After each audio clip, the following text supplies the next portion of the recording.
following the conclusion of the webinar. Second, all attendees were entered into listen-only mode when you joined the WebEx event. Please use that chat or Q&A boxes within your WebEx console to submit any questions or thoughts as they occur to you. We have some time reserved at the end of the presentation for Q&A. Lastly, I'd encourage everyone to follow us on social media. Facebook, Twitter, and LinkedIn are great places to keep up with the latest news, announcements, product updates, promotions, and more from Unitrends to our community. Now, with all the details out of the way, I'd like to introduce today's speaker, Adam Margette, our technical specialist. Adam, take it away.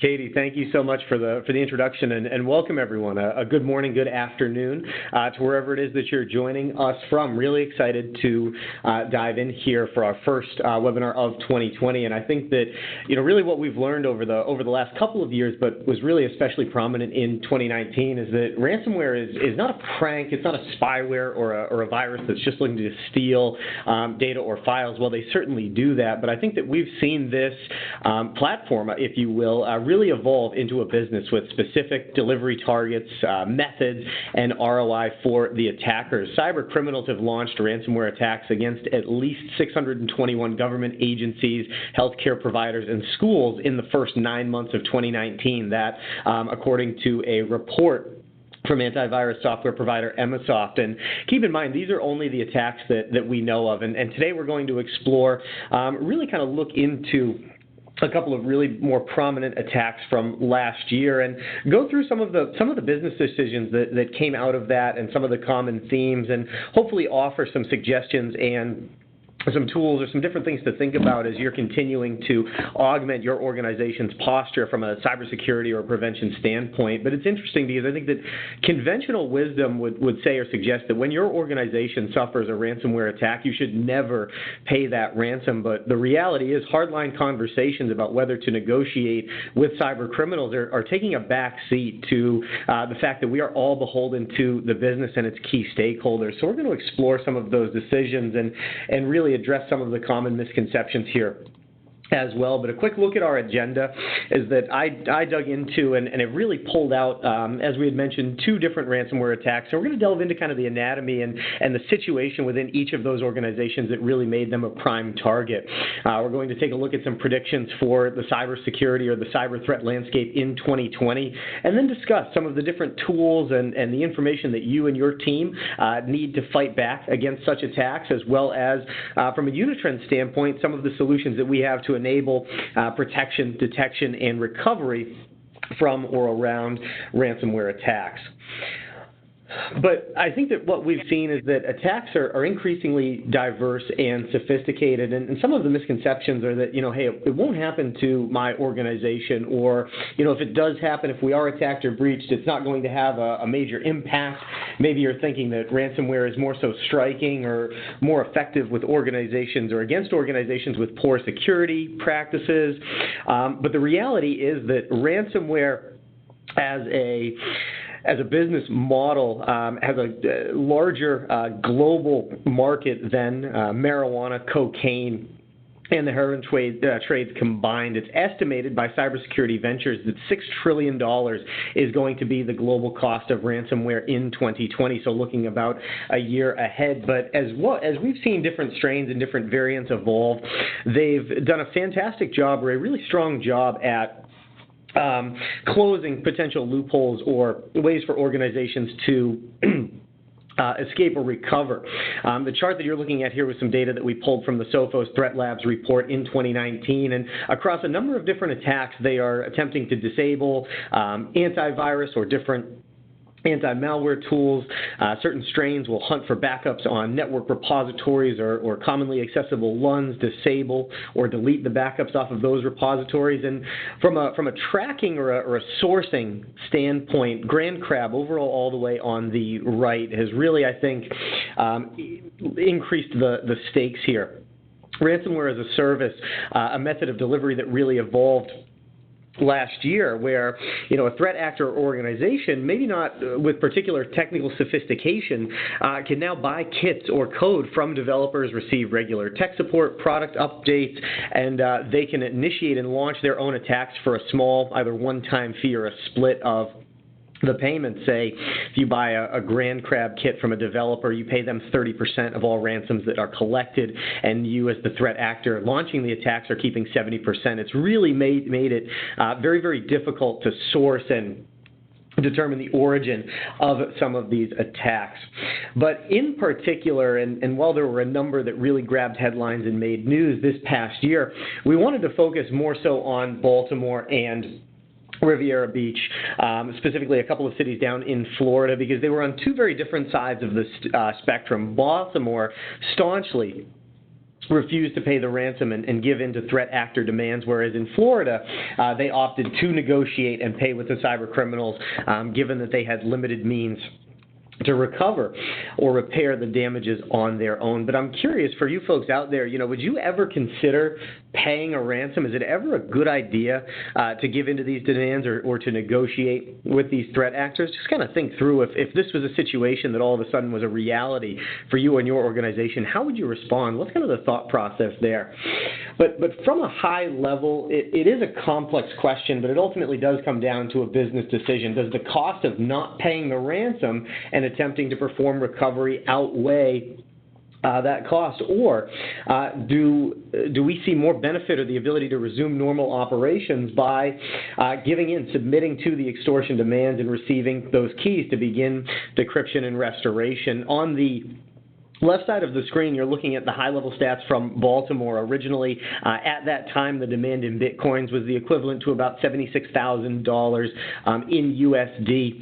But given their refusal to pay and the really complex nature of the recovery, estimates and expert estimates are placing the total cost of that attack to have impacted the city almost $18.5 million. It took them over a month from the initial launch of the attack early in May just to restore 35% of some of the government and municipal systems that were affected.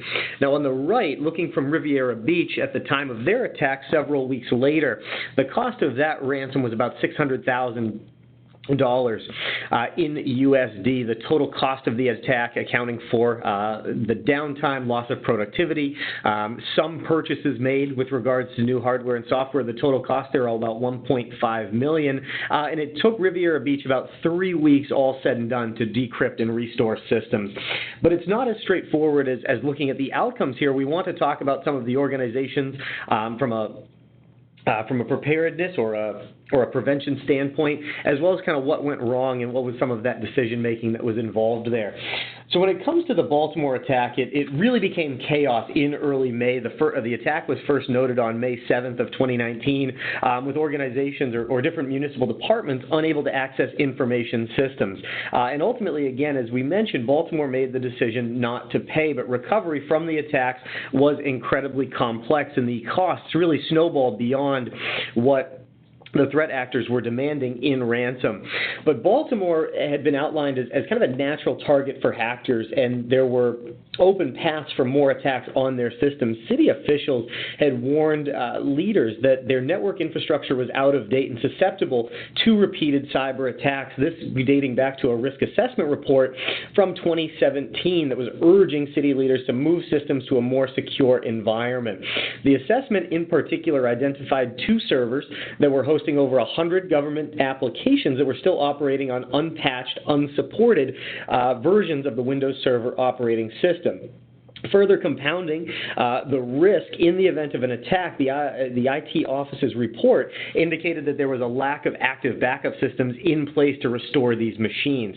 So in part already, we've seen this as a failure to learn from past mistakes, or a case where history is repeating itself. In January of 2018, nearby warnings were issued to the city of Atlanta about 2 months before that city had fallen victim to SamSam ransomware, which was the same variant that had impacted Baltimore. In the case of Atlanta, an auditor's report found nearly 100 government servers still running Windows Server 2003, which was an operating system version that at that time in early 2018, Microsoft had not been providing updates for the past 3 years prior. So we had already seen indications, and certainly I'm sure that keeping patches up to date is not news for a lot of folks here, but there are some certain common threads from organizations that have been impacted, and again, that gateway or that loophole exists for the threat actors.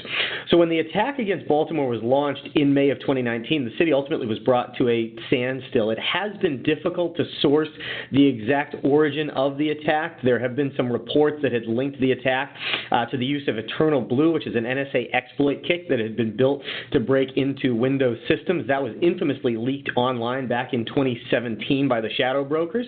But in some rebuttals by the NSA, they stated that this exploit was patched years prior, so it still does remain a little bit funny. But what was interesting was that an ethical hacker, Vitaly Kremenz, who does a lot of kind of white hat work for different cybersecurity consulting organizations and service providers, reverse engineered this particular strain of the malware, and his findings were that this attack was likely specifically targeted and executed in carefully planned steps.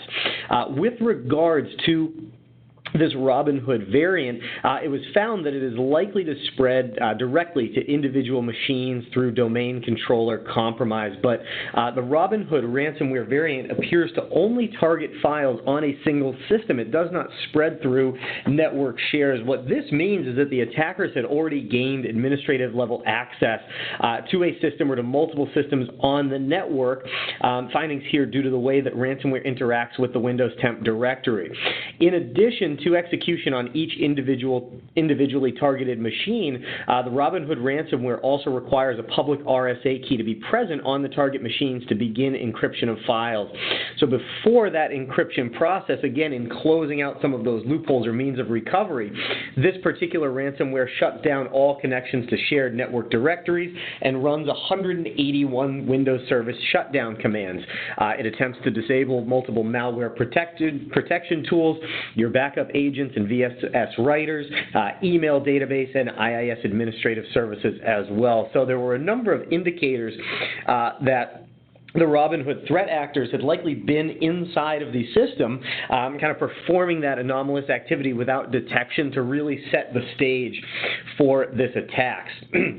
Now, it was the Department of Public Works that first reported the malicious behavior and the infection, but by the time city officials had begun to shut down all systems, it was significantly too little too late. Internet, email, and other systems across 15 different departments and agencies were impacted, ranging from the city council, the police department, the DOT, and more.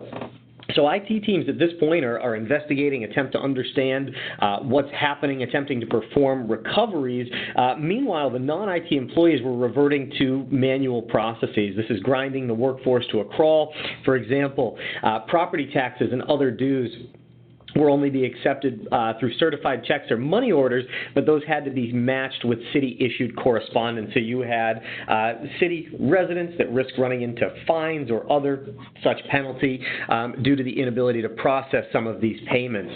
So the threat actors had demanded a 13 Bitcoin ransom, again, about that time, around $76,000 in USD for the decryption keys, but city officials staunchly refused to pay. It was a stance that's heavily supported by the FBI and a number of other cybersecurity experts, but we have to question, was this for the best? Multiple sources reported that Baltimore did not have any form of cyber insurance to cover the cost of the attack, and ultimately now the cost of cleanup is going to be borne by Baltimore citizens, and as we've seen, this far exceeds the initial demand for ransom.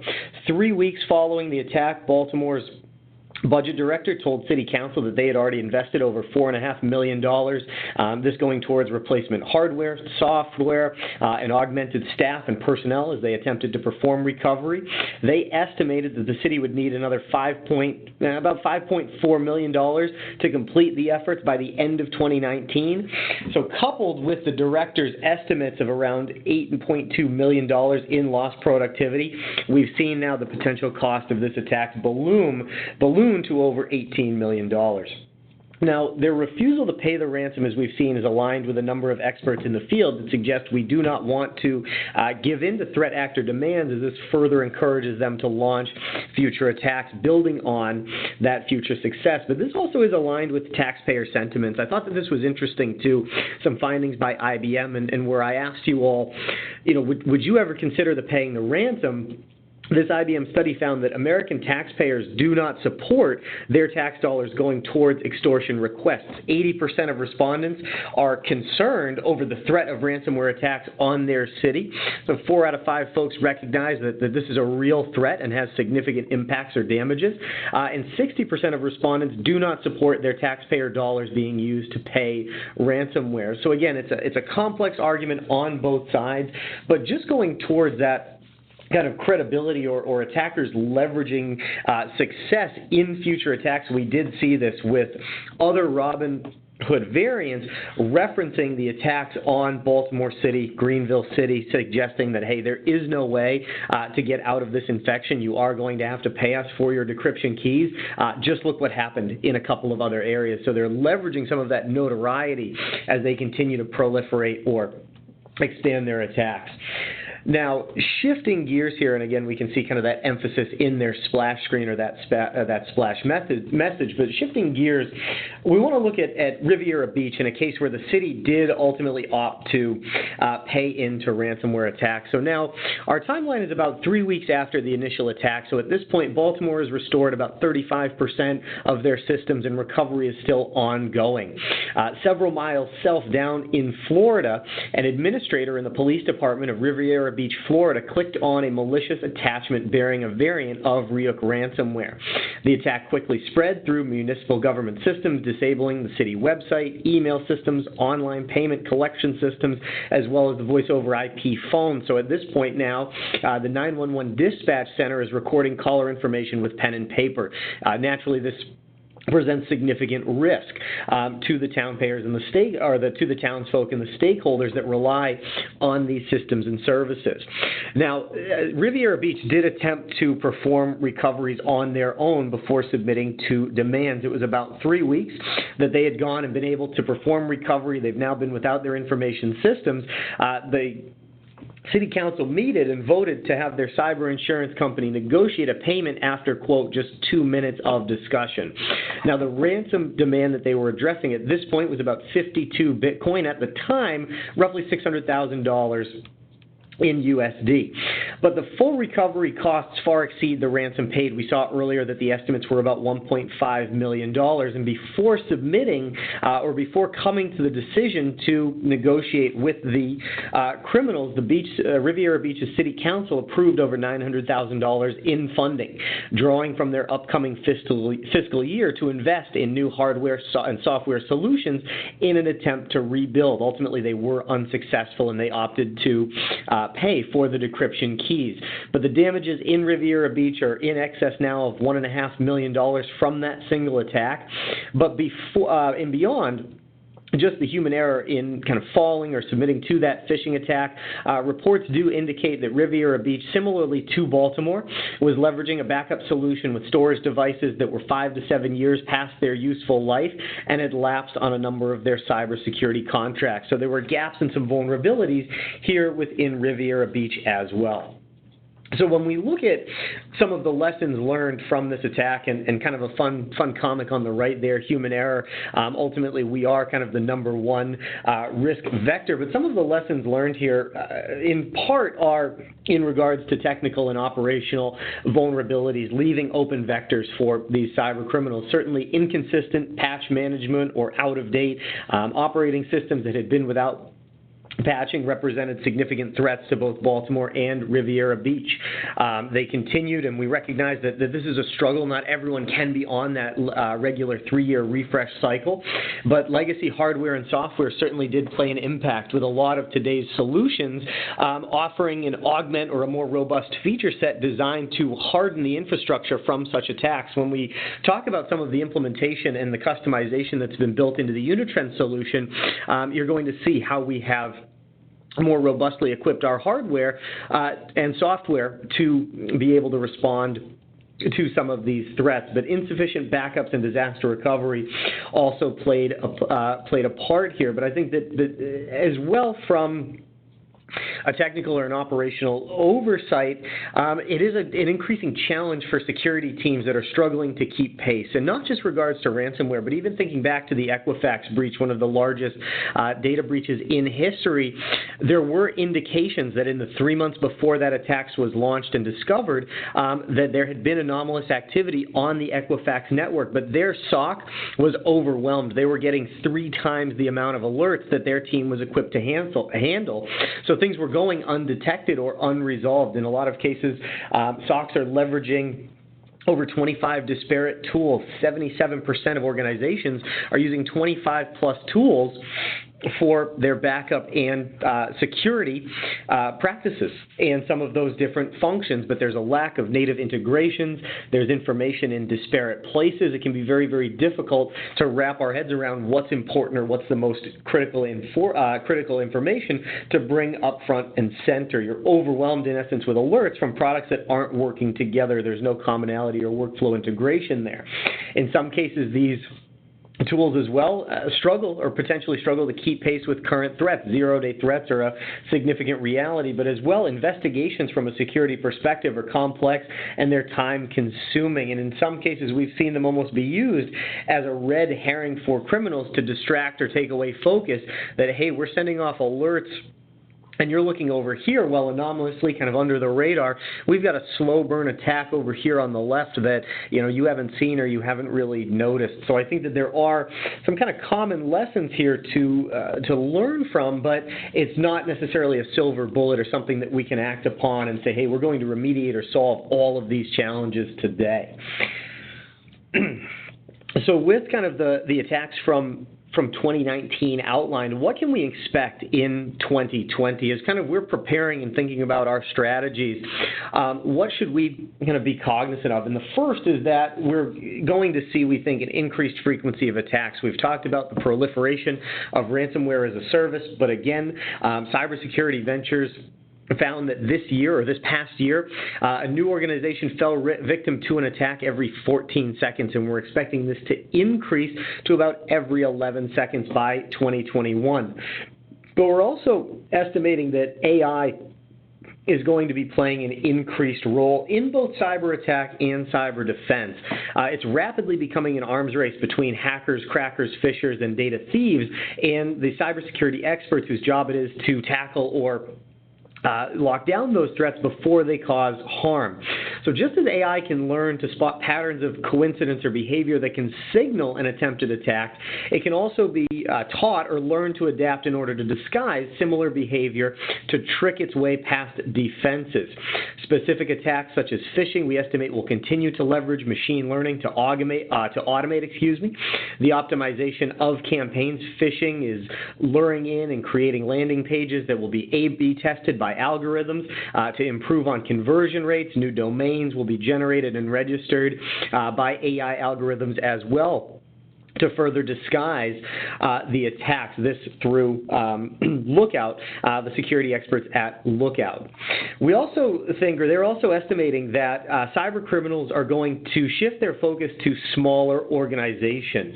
Ransomware was really a scourge in 2019, and they estimate that it will be so in 2020 as well. But organized cyber games are going to shift focus from leveraging larger organizations through banking Trojans in these larger multi-million-dollar heists and shift their focus on smaller ransomware attacks. I think that we saw some of this shift on the attacks on SLED organizations and entities in late or the second half of 2019.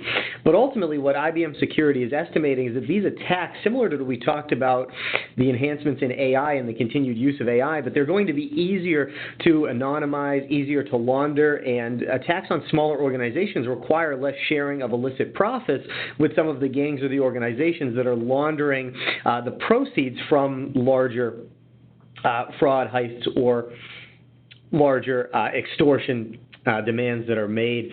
And lastly, they're suggesting, the experts again at Lookout are suggesting that mobile devices will become a primary phishing vector for credentialed attacks in 2020. Traditional secure email gateways can block potential phishing attacks and malicious URLs, which will work well enough to protect corporate entities or corporate email accounts from takeover attacks, but these practices or tools are neglecting mobile attack vectors such as personal email, social networking, and other kind of mobile-centric messaging such as SMS or MMS.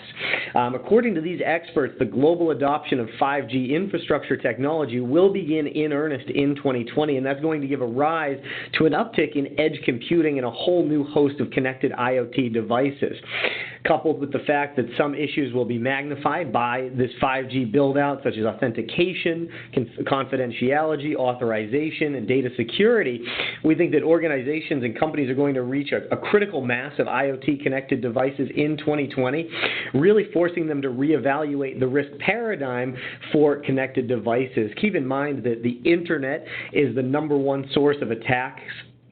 Endpoints are the #1 target for attacks, and email is the #1 attacked vector, this being in 2019 here. So some different predictions and some things to kind of think about as you're planning and road mapping your initiatives and strategies into 2020 and beyond.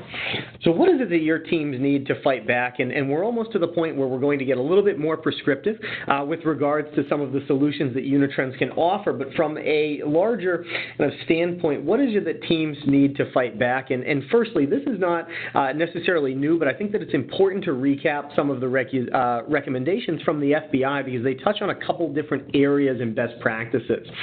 Implementation and awareness training programs. Phishing, again, kind of the leading cause of cyber attacks. We expect that this to be increased and potentially autonomized moving forward. So it's critically important that your non-IT personnel are kept up to date with security awareness training, practicing on kind of those simulated phishing attacks, even the implementation or banners. That's something that we've done internally here where all external emails have a large yellow banner for new senders or senders outside of the organization, just prompting, again, those non-IT personnel to double check or be especially careful when they're looking at attachment or different emails from organizations. Certainly, we've talked about leveraging spam filters, scanning emails for executable files, and performing regular patch updates, keeping sure that OS software and firmware is up to date. These are not necessarily new, but as we saw, some of the vulnerabilities that left Baltimore and Riviera Beach, among others, open for attack, it's critically important, again, to keep these up to date. And we've actually got some tools that we're going to talk about that can help you identify where there may be patches and different systems lagging behind on your network. We recognize that as organizations continue to grow and new machines are implemented, it can become a significant task, especially for smaller staffs and IT organizations. From a business continuity standpoint, it's critically important to be backing up data regularly, and more important so, verifying the integrity of those backup files and testing your restoration process so that you've got full visibility and confidence in your restore points to come.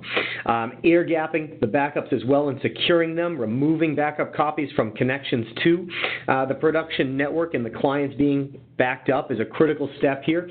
And some of that testing can help ensure that backups are free of malware. Ultimately, if infected, backups are really your last line of defense, and the FBI does posit that backups may be the very best way to recover that critical data.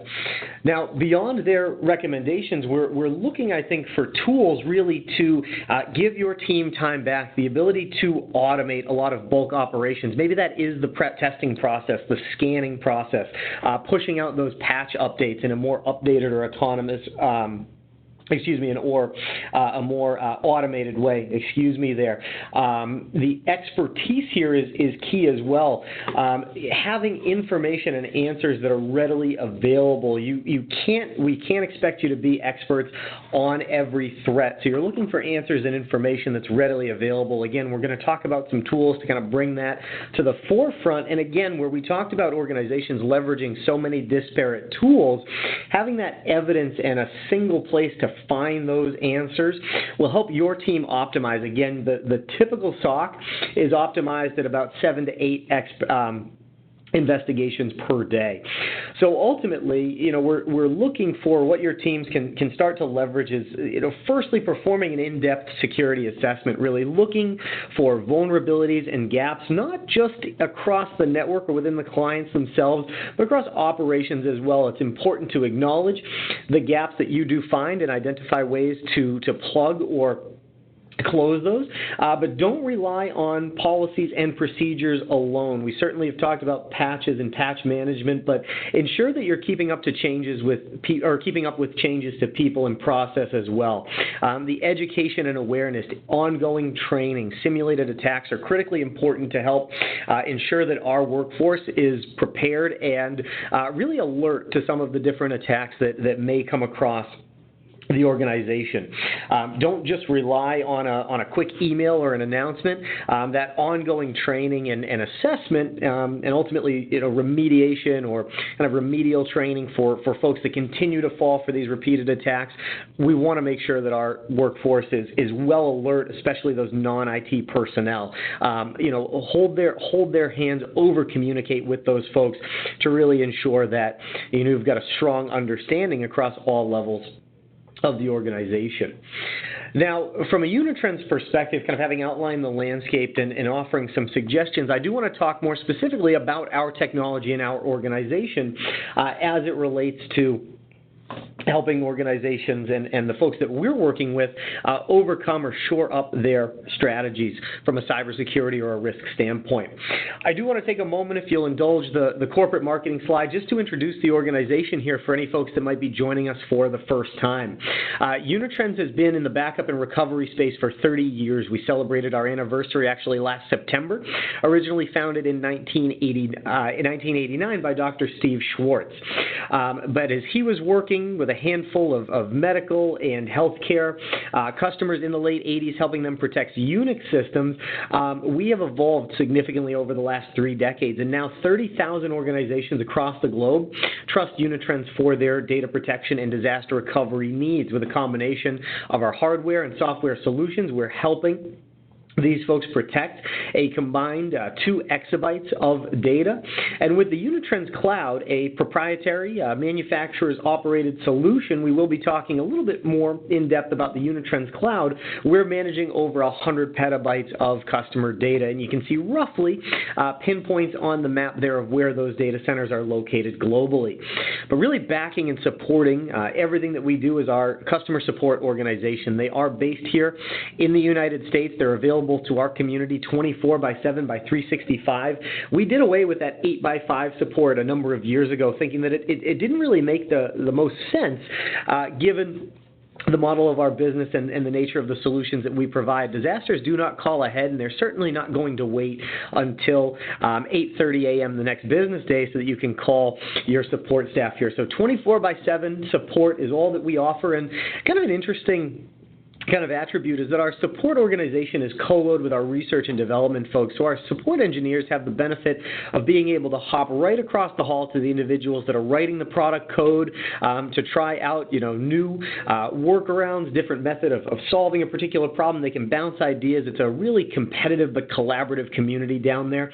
Again, they do an absolutely fantastic job. One statistic pointing to is a rolling 98 customer satisfaction rating, this being on a Net Promoter Score basis from our community.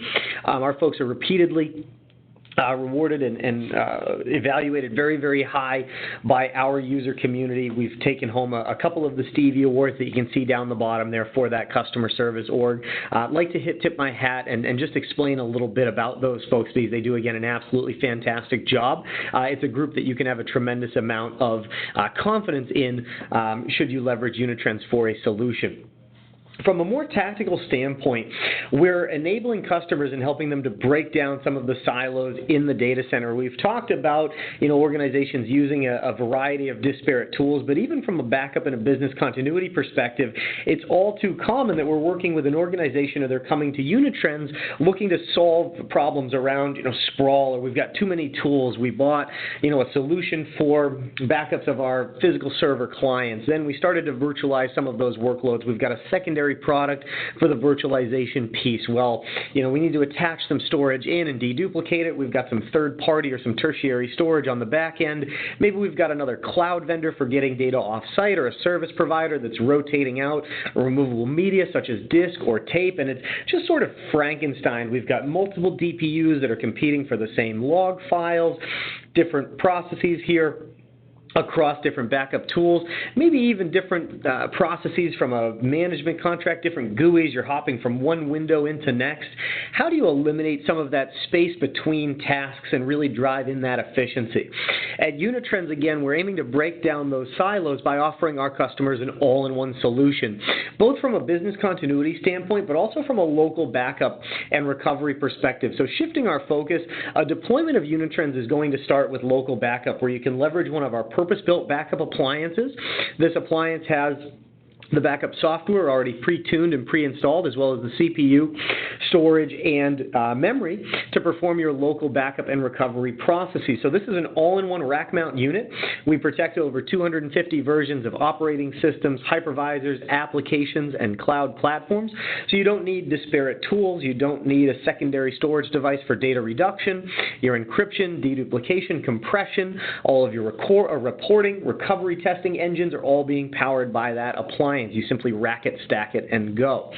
Now, conversely, if you're looking to leverage existing server and storage resources, you can deploy Unitrends as a virtual appliance on top of VMware Hyper-V, Citrix Zen Hypervisor, or Nutanix AHV, and leverage existing resources. So locally, you are protected with a single appliance for your physical workloads, virtual machines, NAS storage, and application-specific data. In building out recovery off-site, if you're looking to manage recovery on your own, you've got a secondary co-location, a dedicated DR site. You potentially are looking to leverage instances in the public cloud. You can replicate Unitrends backup copies from one appliance and land those on another appliance where the backups are immediately available for recovery. This could be going from hardware to software, software to hardware, software to software. You can really mix and match here and replicate to that colo or that DR site. To leverage AWS or Azure as the DR site, you would deploy Unitrends backup software from the marketplaces of those respective clouds and spin that up as an instance and then configure that as a target to receive backup copies from your local appliance. Now, as I had mentioned, Unitrends also operates a cloud solution, and kind of shifting focus towards the bottom left, the first service that we enable out of the Unitrends cloud is long-term retention and data management. We have a cloud pricing model to really break down and provide a forecastable, predictable year-over-year TCO for the long-term retention of your data. You can archive into public cloud bucket paths such as S3, Google Cloud, or Rackspace. You can use long-term retention settings on the appliance, or as we'd mentioned, you can use the Unitrends Cloud. Now, you can recover data from the Unitrends Cloud at any time with no egress fees. It's all self-service recovery. To recover data in the Unitrends Cloud and leverage a Unitrends Cloud instance, you'd be enrolling those machines or workloads in our disaster recovery as a service, a white glove, no-touch failover offering in which we will bring the machines live, provide you with the IPsec tunnel to start to reroute traffic, and run your infrastructure or those key workloads out of the Unitrends Cloud, rerouting your traffic and maintaining operation of that site until we're ready to assist you with the failback once the local site has been restored or rebuilt. Really, really popular service. The Unitrends Cloud and DRAS were two of our most widely adopted offerings in 2019. We're really excited about the potential here and have seen a lot of customers coming over to take advantage of those particular services here as well. But I want to focus on that local solution again and talk about some of the hardening that's gone into the platform to better augment our customers' posture against cybersecurity. The first is from a prevention standpoint. The majority of ransomware variants in binary that is out there are targeting Windows-based systems. That's the largest addressable market of installed operating systems, around, I think, 80% the last that I saw. So that's where a lot of these actors are going to get the most bang for their buck. And we've seen different variants that are targeting the Windows command line interface, accessing through domain controllers, as we saw in the case of Baltimore, leveraging PowerShell scripts to disable certain commands or Windows services, but that is typically your largest attack vector and where the majority of code and resources are being devoted to. From an OS standpoint, Unitrends is built on a hardened Linux kernel, a CentOS kernel, and this bears us a couple of advantages. The first is that it's frequently less targeted. That's not to say that they haven't written code to go after Mac OS, or Linux. They're significantly fewer and further between, so it's targeted less frequently. But Linux, as you're building out and architecting those storage partitions and kind of building out the repository, is a little bit more flexible, and so the backups that we are landing are built in a purpose-built read-only partition, or we're leveraging immutable storage. You may have heard other vendors sort of talking about this, but the backups are read-only to the appliance.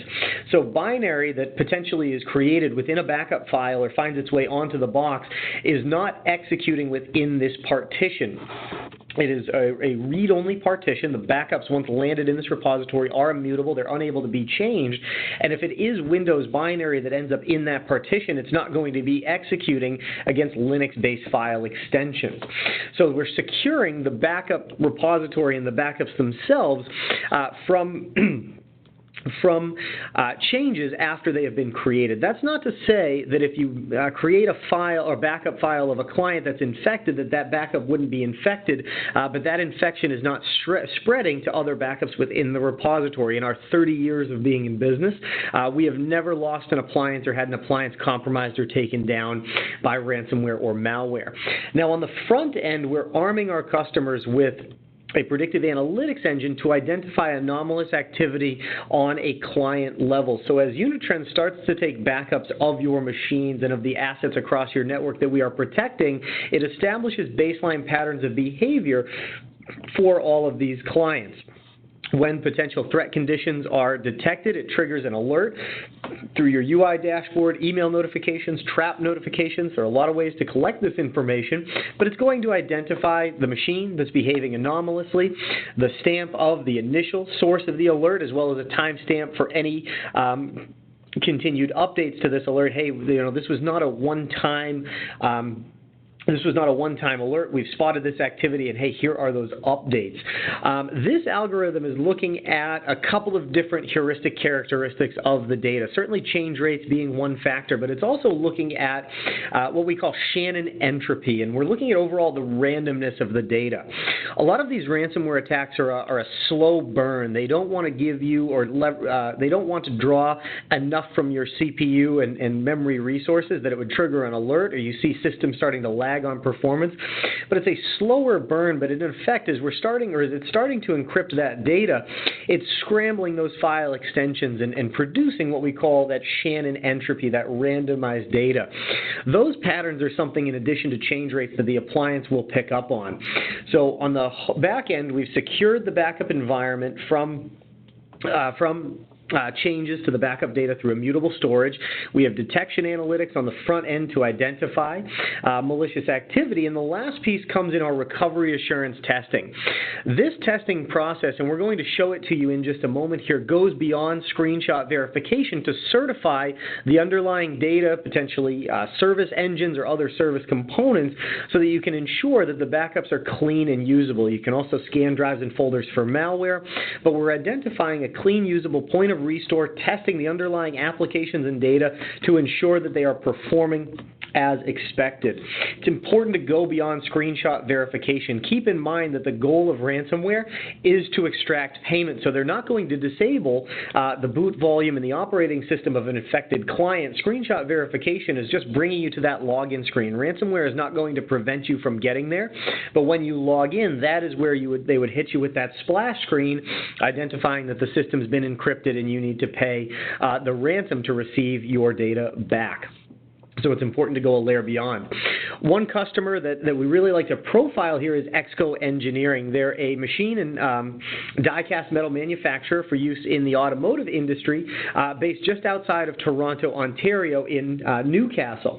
Before leveraging Unitrends, they were rotating LTO tapes off-site. Some of their key operations were spread across machines running Exchange, SQL, their ERP systems, and a main file server that was serving up the manufacturing floor. But as they were writing to these tapes and busing them off-site. They had no way to really test DR. The backup windows were getting incredibly long. The IT director reported to us that a full backup of that file server was taking about 72 hours to write to LTO tape, so it was really difficult to meet backup windows and perform any sort of testing. They were already sort of behind the eight ball just with their with that current process. So they were looking for a way to really streamline some of those operations. They opted to deploy Unitrends, a purpose-built recovery series appliance that would sit on site, and opted to exchange tape for faster performing disks. They still wanted to have that air-gapped copy that they could bring off-site. They opted to kind of upgrade, eliminate the need for that LTO library and leverage an attached disk archive, as well as replicating to the Unitrends cloud and enrolling some of those mission-critical machines, the Exchange, the ERP systems in our disaster recovery as a service. Ultimately, as a publicly traded company, they were looking to achieve Sarbanes-Oxley compliance. The Unitrends solution helped them shore up that compliance standpoint, but they were also able to streamline some of their data center footprint, again, by eliminating that legacy equipment. And months after they had deployed the Unitrends solution, that main file server was hit with a crypto virus and taken entirely down. They were alerted to the infection, able to leverage a tested backup off of their Unitrends appliance and restore the 3 terabytes of data, about 2 million files, 2 million unique files, to that server within 18 hours following the attack. So they were up and running again, had restored and cleaned the infection off of their networks, recovered from their backup in just under a day. Again, they had told us that they had been looking at 72 hours plus if they had been trying to recover from their LTO, their previous LTO tape solution. And as a manufacturing company that has orders hitting the floor once payment has already been processed, every minute that they were down, they were losing money and burning through some of that productivity, eating into their overall profits. So really helped them escape a pretty sticky situation. This is a case study that you can find on unitrends.com. If you search for Exco, you can read a little bit more about their experience. But we had talked a little bit about the recovery assurance piece here, and it's really critically important, and I think that I'd like to show folks a quick demo here of it because we've got a few minutes left here. So from within your Unitrends appliance, within your dashboard here, you've got a great summary of your environment here, the assets that you are backing up, assets that you've registered that are not protected, any errors that have occurred, some replication jobs, our alerts up in the top here. This is where you would see that warning from the threat detection identifying potentially infected system. But recovery assurance, this tile right here, love to leave this front and center because at a glance you've got a glimpse into the most recent tests that the system performed from a compliance standpoint as well as the results of those application tests. But I want to show you how we got here before we delve in. Data copy access is the function of a backup job, and in essence we're going to be creating this job and testing the backups that have been taken. You'll come in and create the data copy access job. While that's pulling up here, actually, let me just hide my taskbar here so that we've got a better view here. But as we're coming in and creating the job, we can come to our backups here and test some of these machines here. Now up at the top, we're going to certify some of the backups that we've taken of our VMware environment, and there are 3 key machines here. Our Active Directory, and then our web server, and then this web server has a SQL backend. Stop me if you see it. Here we go. So we've got 3 machines in concert that we want to test. And this data copy access job, in addition to performing the recovery assurance testing, you can use this to spin up an isolated lab environment from the backups here. So we could spin up these 3 machines in a lab environment for patch testing, QA, DevOps. You can also use this for push button failover, in which the data copy access job will understand the boot order, some of the commands or the startups to execute, and you've already designed and kind of proactively mapped out what that failover needs to look like. So you can build these jobs for a couple of different purposes, but we've got 3 machines here in concert that we're going to test. You're going to establish as well a lab profile. Now, because we are testing our VMware backups, We'll give it a custom name here, such as VMware test, and then we're going to determine a target host for testing. Again, because this can be used for that isolated lab as well as failover, we're going to be testing and pushing these out onto one of our hosts here. You'll configure the storage. Recovery will be live to our VM network, all of our testing. We built an isolated sandbox network. You'd want to do this ahead of time, as well as testing off of our appliance. Now, we've configured the location for the testing. You'll also provide benchmarks for compliance, both recovery point and recovery time objectives in intervals of hours or minutes. You'll save out and create that profile, review summary information of the target location here, determine the schedule, toggle on the days of the week you want this to run, adjust start time and recurrence as necessary. You can also run this job on demand. And lastly here is where you will define the scripting out of the boot order and building in the application tests. So we're going to configure our AD machine first. We're going to leave it in our first boot group, but you could as well reconfigure the CPU and the memory of these machines, re-IP these machines by adding in new NICs here. Again, a lot of customization in building out these tests. And lastly, you'll determine or add in the canned application scripts that we are going to run. You can run your own custom scripting, scan drives and folders for malware. We've mapped out over 50-plus tests as they relate to different Exchange, SQL, and Windows services functions. In this case, we're going to test our NTDS service, ensure that we can authenticate our users here. Secondly, we're going to bring up our SQL host. We're going to put this in our second boot group and configure a test for our SQL machine. So in our second boot group, we'll bring AD up first, and then in this case, we're going to test the status of our WebDB instance. You could be running particular scripts to test the database engine, run queries with expected outputs. Again, a lot of customization here. And lastly, we're going to configure our web server, putting this in our third boot group. It is dependent on the SQL backend, so we want SQL to come up first. And then we're going to test our publishing service, make sure that IIS is running. We can run a test to the website, and then we're also going to run a quick ping test and ensure that this host can communicate with that SQL backend. So we've saved our last tests here, and we've configured it out. Do you see how different this is from that screenshot verification piece and how much deeper it's going? Let's take a look, because it does output a couple of reports for you. We saw that summary information highlighted on our dashboard, but the first report that's generated is the compliance report. Again, the result of the RPO and the RTO tests. You can easily export these into a PDF or a CSV file, but as we can see here, as we're spinning these machines up against a target RTO of 1 hour and RPO of 24 hours respectively, we're well within compliance. Machines are coming on in anywhere from about 8 to 11 minutes, and the last backups were taken just about 9 hours ago from this most recent test that we had run. So we know that we are compliant from the objectives or the objectives that we had set. The testing process is built in the recovery assurance report, also exportable into PDF or CSV, and this is going to detail each of the steps throughout that process and outline potentially where there may be any warnings or failures. Fortunately, we've had a successful test. Any warnings or failures would populate with a description here, kind of detailing the error, but it allows us in the event of warnings or failures to be more proactive here. So we've started the instant recovery process, and here are our three machines, AD, Web, and SQL.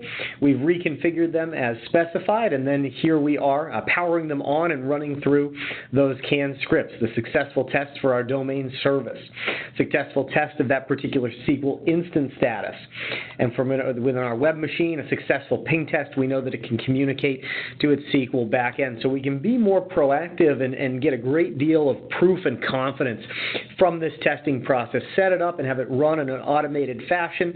Easily export the reports, and again, you've got summary information right from your dashboard here. Really great information to have front and center here. So again, we had talked about how these are certifying the recovery process, potentially detecting any issues here.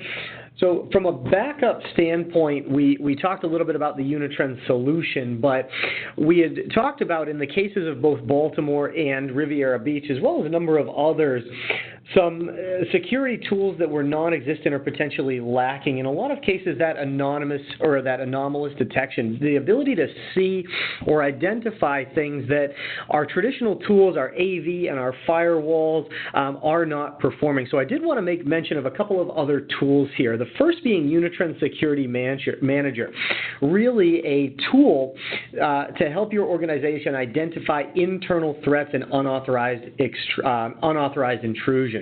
Again, you're already protecting critical data and servers, the Unitrends backup appliance, but do you have visibility into who has access to particular machines, administrative rights and privileges, the rights to install new software? The Unitrends Security Manager, or USM, is securing your environment, servers, workstations, and network by performing internal threat monitoring, continuously looking for malicious behavior.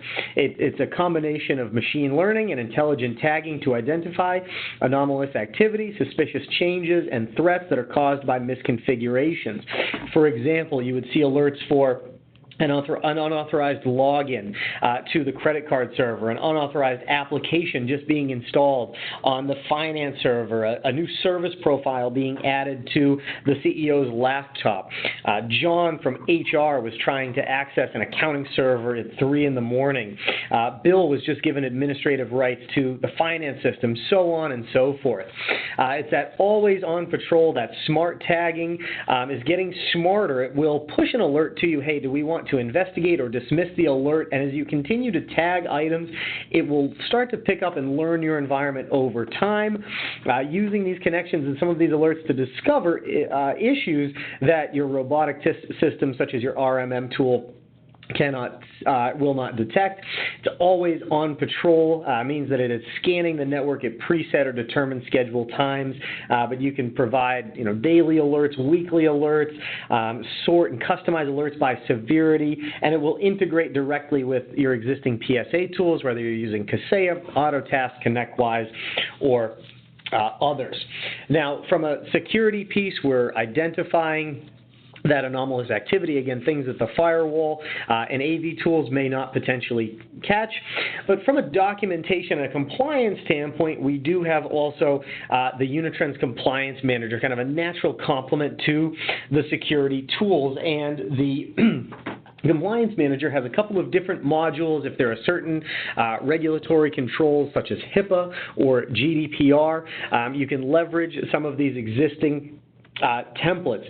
But backup and data recovery are a major component of compliance, but beyond just recovery assurance testing, knowing the status of the full environment's compliance can be complex and costly. There are a number of different tasks that need to be performed along achieving compliance, but what we're looking to do is provide you with a tool to automate the collection of data, perform analysis, and then provide you with a dynamic worksheet or tasks that are customized based on those results. So there's a multi-step process here, the initial assessment, scanning the network and addressing some questions here to determine if the compliance requirements that you're looking to achieve are being met, and if not, recommendations to remediate or solve what needs to be done. These remediation services document and help you prioritize issues that have to be addressed to solve particular vulnerabilities around security or business continuity. It does help provide mandatory reporting as required by HIPAA and other bodies in advance to pass particular audits. And ongoing compliance provides you with regular automated network scans to detect any new issues or threats, continuing to alert you if those are found.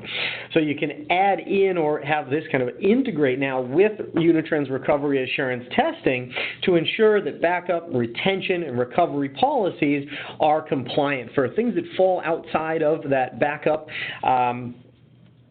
kind of discipline or window, the UCM or the Compliance Manager will help you manage some of the rest of those components here. So a couple of other tools, Security and Compliance Manager, that I wanted to raise awareness of for folks here. So as we've moved to the top of the hour, I do want to open things up for the Q&A to see if we have questions that have come in on the line here. But before we do, I'm going to offer a poll here to our customers. We talked about a lot of great information today. So if there are folks that are out there that would like some follow-up resources from your Unitrends account executive, please do feel free to let us know here. We've got a number of different data sheets and case studies that are available. We can get you some different information and details around pricing and licensing. If you'd like to see more of the interface and the solution, we'd be more than happy to have you on a personal demo. And certainly if you'd like to try out Unitrends for yourself, please do let us know, and we'd be more than happy. We've got full-featured trial software, our Enterprise Plus edition, so you can run your own recovery assurance testing as part of that trial to see how you like the platform and is it the right fit for you and your environment. So I'm going to leave this open here for a while, but I'd like to check and kind of turn things back over to Katie to see if we got any questions during the presentation. Adam, thanks so much. We did have a couple questions just come in. Bill was wondering, can Unitrends appliances encrypt the backup data? So absolutely, that's a great question and something that we didn't have time to show today. But yes, Unitrends is leveraging AES 256-bit or military-grade encryption, and you can have the backups encrypted as they reside on the local appliance. As backup copies are created and replicated to targets, they will undergo encryption there. So we are offering that end-to-end encryption both in-flight and at rest for local backups, as well as any backups that are being sent to other targets or off of the source unit. Awesome. So Susan asked, can you modify the sensitivity of the predictive alert engine? So yes, and the predictive alert engine, Susan, that's a great question, and it's something that's undergone a couple of different iterations. But the detection algorithm has a base threshold for a percentage of activity that will trigger an alert. If you've got particular machines that are pinged particularly heavily, or your organization is one that's undergoing a lot of change or creating a lot of new data, you can work through with our support team to kind of adjust that threshold so that we're not overwhelming you and your team with false positive. We talked about how security teams and SOCs struggle to keep up with just a barrage of different alerts and notifications. So we can certainly customize those settings to best adapt to your organization or to your specific needs. And then another one, Charlie asked, can I get a trial of your software? So Charlie, absolutely, must have entered that in before we got to this last slide, but absolutely. Folks, please do continue to respond to the poll. I do recognize we've gone a little bit past the hour here. So I'm going to take my screen down for just a moment here so I can share a couple of helpful links to the audience here. We do have a great ebook on ransomware. I'm going to be posting the company contact information, our toll-free phone line, and our information submission form here. And I'll just check through with a couple of other questions. It looks like I got a couple to the host as well. So I'm going to post a couple of helpful links in the chat here and just make sure I got to the rest of these questions here. But again, folks, thank you so much for joining us here. And let me just pull this section up here. Bear with me for just a second here. So Daniel is wondering if the slides will be made available after the briefing, and Daniel, I can send those out to you. So I will take a note myself here and make sure that a slide is available. But I know that the recording will be sent to all participants. I can see if we can get that included as well, but I'll make sure that I follow up and provide you so that you've got some links to some of the case studies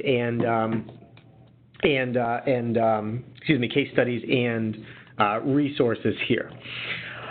There is a question from Nicholas, and he is wondering, does the ransomware detection included, is it just on the Unitrends appliance, or is it included with everything? So, Nick, the detection algorithm would be equipped on any Unitrends appliance, whether it's hardware or software. So all of our appliances, whether you're running the standard edition of our software or the Enterprise Plus edition of our hardware appliance, do have that detection monitor monitoring and algorithm. From a cloud standpoint, the Unitrends cloud data centers have undergone a number of different security controls and regulations. And so the backups there are frequently tested. That environment undergoes regular security testing and auditing as well. So really end-to-end, we are looking at that kind of client-level source data to spot or try and detect any anomalies or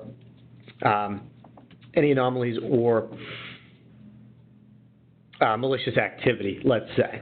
So that's excellent. Thank you so much, everyone. So at this point here, I do recognize we're a few minutes past the hour. So again, I want to thank folks for taking some time to join us here today. Hopefully was an informative session for a lot of folks here and have learned some different things to think about. And again, it goes beyond just technology and process. I think that it's critically important to think about, the people and the stakeholders, ultimately who we are serving as IT professionals, and understanding that they don't necessarily have the same level of expertise or even in some cases thoughtfulness to be especially careful and leverage, in addition to some of the tools that you can take to secure the environment, ensure that those people are being regularly trained and kept up to date as well. So at this point here, again, thank you. I'll make sure that I relay the request for follow-up information to our sales organizations. I thank Katie for coming up and helping organize and put the session on here, and want to wish everyone a great rest of your afternoon, your day here. Thank you so much, and we hope to see everyone soon. Take care.